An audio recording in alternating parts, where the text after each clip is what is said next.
Oh hey, it's Emily and it is time for my October TBR. I hopefully will soon be able to get to filming my August and September wrap-up, so those should be coming up in the relatively near future. But I first wanted to actually get my TBR filmed and up because there is a lot that I'm planning on reading in October that I'm incredibly excited about. I love reading spooky, creepy, atmospheric things in October. So I have a lot on deck that I'm, as I said, incredibly excited about. So I will just go down the list that I have here and talk about some of the books. First of all, as carryovers from September, I'm in the middle of, I say in the middle, I'm 100 pages into The Hero of Ages as of when I'm filming this, and there's still a few days left of the month, but I'm certainly not going to finish this before October starts. And I had this on my September TBR, so, you know, whatever.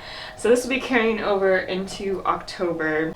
I might not be able to get to Howl's Moving Castle. I'm just going to put this one off. This one was on my September TBR for the Touch of Whimsy Alice in Wonderland themed readathon.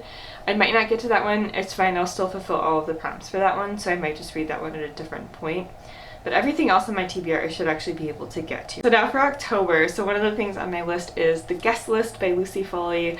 The audiobook is on Scribd, and so I'm incredibly excited about this, and this one follows, I think it's her take on And Then There Were None by Agatha Christie, so those kind of vibes that I really loved And Then There Were None. And this one follows a wedding on, is it a remote Irish island? Somewhere in that area, on an island, and I think at first I think we don't actually even know who is killed, and we're trying to figure out who's killed, what the motivations are, what secrets the people at this wedding have, and how that relates to the murder. I don't know if multiple people start dying, I don't know. Anyway, but I'm excited to check that one out. I am also excited, I have Dread Nation by Justina Ireland on Audible, and this one, all I know is it's a historical alternate fiction set around the Civil War, and it follows a black woman who is part of an army that fights zombies, I believe. That's literally all I know, but I'm super intrigued from the things that I've been hearing. I also want to listen to the two Ruth Weir books that I have not yet listened to. So this is Lying Game and The Woman in Cabin 10. I don't actually know the synopsis of these. I could double check, but I honestly kind of want to go into them blind. I just know that I've enjoyed listening to every Ruth Weir book so far, and these are just the last two on her backlist that I haven't read yet. And I've loved the audiobooks. Imogen Church narrates both of these, and I know that once I start listening to these audiobooks, I just get hooked and cannot stop listening. So both of those are on my radar for October. I also want to keep going with the Diviners series, so I've read the first one, but I want to continue on and just see how far I can get. Maybe I can only read one more, maybe I can read more, who knows. But I want to continue on with the Diviners series by Libba Bray. So the Diviners follows, it's set in 1920s New York, and it follows a cast of characters who have different abilities. So our main character, Evie is her name. Evie can touch objects and see the history of some of these objects and just more information about them. And there are other characters who have different abilities, and they're known as Diviners. And in the first one, they teamed up to solve a paranormal mystery, and it was super fun, super atmospheric. I was just so engaged the entire time. I love the characters, the world was so immersive. The narrator, January Lavoie, is phenomenal. It sounds like it's a full cast audiobook, but it is just her, and it's incredible. So I want to continue listening to these on audio and just kind of see how far I can get on those. I also want to listen to Uprooted by Naomi Novik. So I've read Naomi Novik's other book, Spinning Silver, and really enjoyed it. This one, I think it's a very loose Beauty and the Beast retelling maybe, and it follows a cursed forest, and that's really all I know. It just seems like the perfect fall spooky vibe, and again, I liked her other books, so I'm intrigued to check this one out. I also want to get to The Night Circus by Erin Morgenstern. Again, this one I only know kind of the very basic thing of, you know, it follows a circus that only comes at night. There are performers there. There's some sort of magical competition between some people who are performers or want to be performers in the circus. Something along those lines. Not too sure. But I enjoyed the Stalah Sea, and so I'm very interested to see if I will also enjoy The Night Circus. So I also on audio, well, either audio or ebook maybe, so I started listening to the audiobook of the first book in the Charlotte Holmes series by Brittany Cavallaro. I believe it's called A Study in Charlotte. I started listening to the audiobook of that one last year and wasn't clicking with the audiobook, so I might want to either just try again and see if I like it, or I'm pretty sure my library has the ebooks of these. I have the first 4 in the series.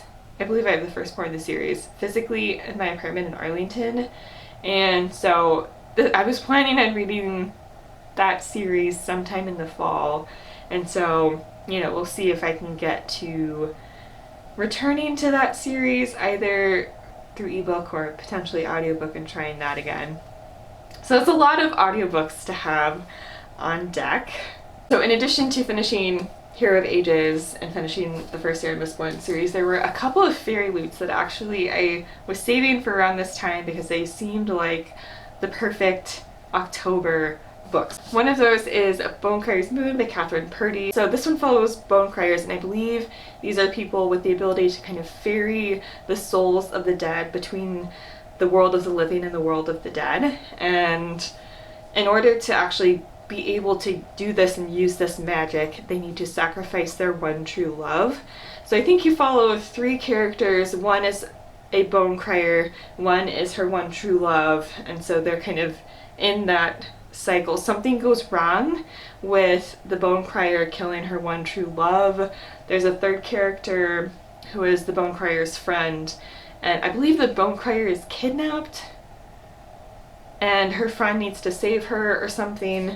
Anyway, I just figured ferrying people between the living and the world of the dead would be a perfect October time to read this. I also have Forest of Souls by Lori M. Lee, and this is the artwork on the reverse of the dust jacket for the Fairy Loot version, but this is Forest of Souls, and this one follows someone who is, I believe, training to be, what is it, the Queen's spy or something like that.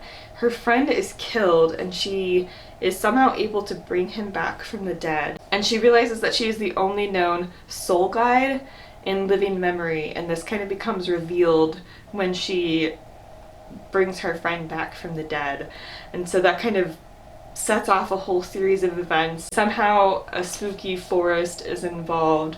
I don't know the rest of it, but that I think is the basic setup. But again, it just follows bringing people back from the dead, creepy forests, and I just figured this would be the perfect time to read Forest of Souls.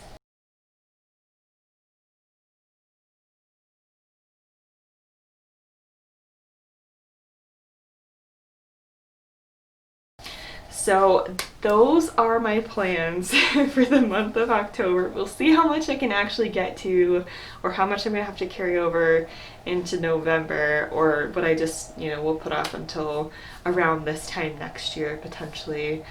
And thank you so much for watching. Let me know if you've read any of these books or if you're excited for any of these books. And also let me know what you're reading in the month of October. Be sure to subscribe for more bookish content. I will of course leave my Twitter and Instagram link down below. That's where I like to hang out. I will also leave resources linked down below on how you can support the Black Lives Matter movement, and I will see you in the next one. Bye.